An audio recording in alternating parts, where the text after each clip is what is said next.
How does Anthony Kiedis admit to sleeping with a 14-year-old in his biography and not get questioned by police? He was nearly a decade older, meaning this happened way back when he was 24 in the 80s, and it was in Louisiana, apparently. The statute of limitations is 6 years at most. HTTPS. It seems there's no way to bring charges for this. It was in the 80s. He wrote about it 20 years later. It was likely past the statute of limitations. As others have said, it boils down to who is the victim without them being named, so they can be questioned to see if it actually happened. The police can't do anything. Also, where did it happen? When did it happen? What were the ages of consent at the time and place it happened? At this point, it is just something he said he has done, and there is no way to prove it actually happened. And if it did happen, that it was illegal at the time. When I was 14, that was the age of consent. So it was creepy but not a crime. The police have to decide what they investigate.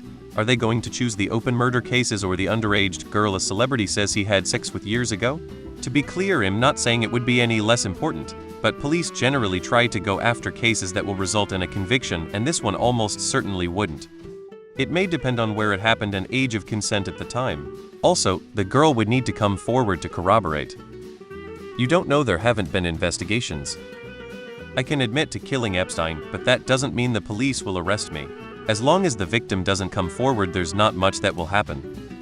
What someone says in a book, even a supposed work of non-fiction, doesn't count as evidence in a court of law. So did practically every musician in the 60s. It's not really so simple as just arresting anyone who's ever had an underage girlfriend.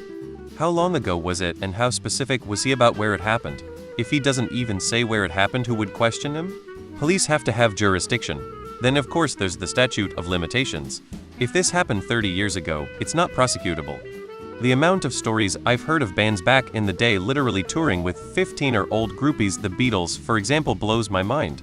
Who were these parents who were allowing their child to do that for weeks at a time? Also, the girl most likely considers it an incredibly positive memory, so she's not going to press charges. It's not surprising it happened. It was a different time, which isn't to say it's okay.